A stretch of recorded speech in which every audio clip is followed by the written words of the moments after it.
Today we're going to talk about something that's, well, it's a story of hope really. It's about how this cutting-edge technology is taking on one of our biggest fears, Alzheimer's disease. We're going to explore a huge breakthrough that could completely change how we think about protecting our brains. I mean, just think about that for a second. What if we could actually protect our most precious moments? The very things that make us us, before they even start to slip away. For so long, that question has felt almost impossible to answer. But now it looks like we're finally getting somewhere. You see, that's always been the absolute tragedy of Alzheimer's. It's like this thief in the night. The disease only really shows itself after it's already taken so much. A diagnosis has always felt like a confirmation of loss, a look back at what's already vanished. But what if we could flip that around and start looking forward instead? Well, the big game changer here is something you might not expect. It's artificial intelligence. And look, I'm not talking about cold, calculating robots or anything like that. A better way to think about it is like a new kind of sentinel, a guardian, standing watch over our minds.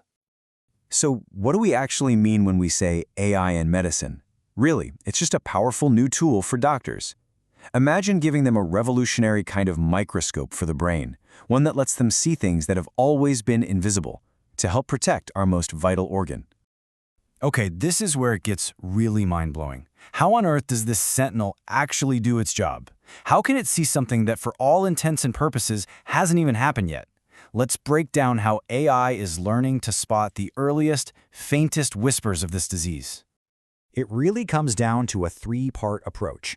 First, you've got these AI algorithms that can analyze brain scans.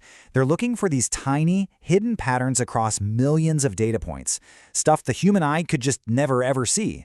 Second, they can actually listen to how we talk, decoding subtle shifts in language or tone that we'd probably just brush off. And third, they can spot these incredibly small changes in our daily routines. It's about putting all those little pieces together to see the whole picture. And that phrase right there, hidden warning signals, that's the key. This isn't about replacing a doctor's gut feeling or their years of expertise. No way.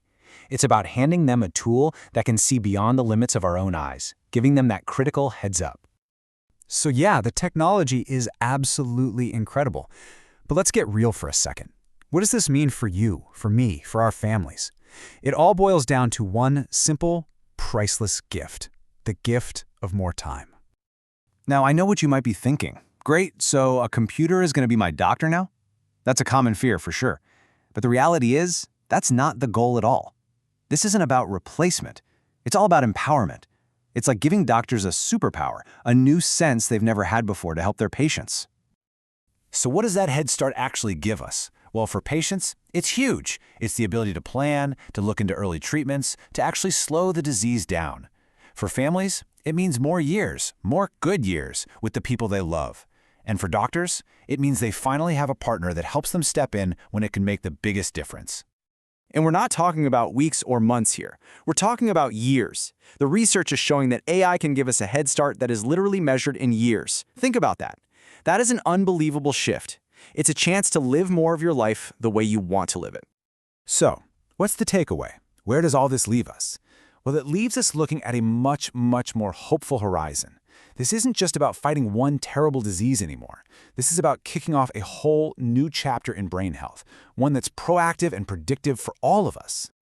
You know, this is a perfect example of what technology should be. When it's at its very best, it doesn't make us less human. It doesn't replace us. It protects our humanity. It protects our memories, our connections, everything that makes us who we are. So I'll just leave you with this question. Now that we're learning how to protect the mind, which is maybe the most complicated thing in the universe, what's next? What other impossible challenges in human health are we about to solve? It's an incredibly exciting time to be alive. The future is looking pretty bright.